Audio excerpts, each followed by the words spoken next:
अस्सलामुअलैकुम। असानी अर्ज मुतलका महकमा बरकियात नाल है कि असा नाल इतना प्रॉब्लम बनी गया। हुण ये वीडियो लाने ने मुड़े ते वीडियो जे होर नजेबा लफज इस्तेमाल करा जिस तरह वो दूए कम्मे वाला होया सी ते सारे फिर तंग हो जा सन। गल ये है कि असा ना ट्रांसफार्मर बेसिकली कॉलेज ना 5 साल तू कॉलेज पे आ दलिया जटां च 3 पोल चाहिए बड़े वो प्रोवाइड नहीं करी सकिया। कोई सियासी लीडर कोई बंदा भी असा वो पोल नहीं दे सकिया। जराई तहसील ने बाहर चौकी कोल हमारे को वीडियो मौजूद है 3 बड़े पोल जड़े ना वो पे जेडे असें स्कूल जरूरी चाहिए। ठीक है, उत्थे जंग पैना लगे उन्होंने पोलों की, लेकिन वो इतना आवाम की नहीं दिते जाई रहे। 5 साल तो सारा ट्रांसफार्मर इस गल ना शिकार है। बच्चे ना कंप्यूटर नहीं चलना पिया, स्कूल ना पखा नहीं चलना पिया, और ये दलिया जटानी अवाम बिल्कुल खामोश है क्योंकि ये आने जी सियासी मसला हो जाना। यार अगर असानी एक बुनियादी जरूरत ही नहीं पूरी होनी तो केड़ा सियासी मसला।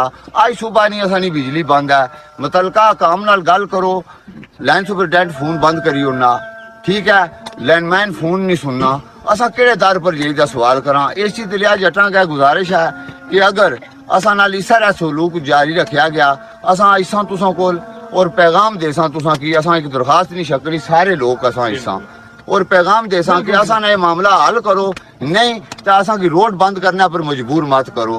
बाकी है मास्टर साहब ने इम्तहान किन्ने उस स्कूल कॉलेज दलिया जटां च जिसने पैरिस ना हुआ जड़ा ना चढ़ोई पैरिस ना एक निक्का जा गाँव है दलिया जटां, चाहे उसनी तहसील है एक दलिया जटां, उस ये भी रहने न। मास्टर साहब तुम कोई ज़ाहिर ख्याल फरमाओ। हाँ भाई, तकरीबन फर्स्ट सेकंड ईयर ने पेपर स्टार्ट होनी था कॉलेज विच बच्चे तो मोस्टली बच्चे जेडे ने पेपर देना होता है। सूरत हाल इंतहाई जड़ी है ना बुरी है कि पखे बिल्कुल चलने ही गुणिया बच्चे जेडे पेपर दे गए मसला अरसलान वगैरह ने सारे हसनैन वगैरह इन्हों को पता लग जाना कि साढ़े स्कूलों की क्या सूरत हाल है कि उन्होंने को पूछो कि बिजली क्या इसमें प्रॉब्लम है तो आने जी के सारे को ट्रांसफार्मर पे आई था एक 4-5 साल तो। ठीक है, पोल न होने की वजह थी असा अपनी बिजली जी है ना पूरी ना कर सके। फर्ज किया कि अगर ट्रांसफार्मर उठा लगी जाना एक तो चलो कॉलेज और स्कूल में जाना बुनियादी फायदा हो जाना, बिजली उठा पूरी हो जाती नाल जो उन्होंने पर महला लगना उन्होंने बिजली ये ट्रांसफार्मर भी ठीक हो जाती। दूसरा वो जो कॉलेज वाली बिजली है उसका मसला भी जरा वो भी हल हो जाती। दूसरी चीज है कि जी असली बिजली 6-7 घंटे तू बंद है सुबह थी तकरीबन असा खलते तकने दाएं बाएं थी साड़ियां मावां भैना। ठीक है, वो जने उतो चश्मे रू पानी भरता नहीं है। काफी पुराना जरा रस्म रिवाज सी तकरीबन आज थी 15-20 साल पहले ना गार्बन ने तो तरीका बनाया जाना सी। ठीक है, वो कड़े चाहे वे गटवे चाहे वे सिरा पर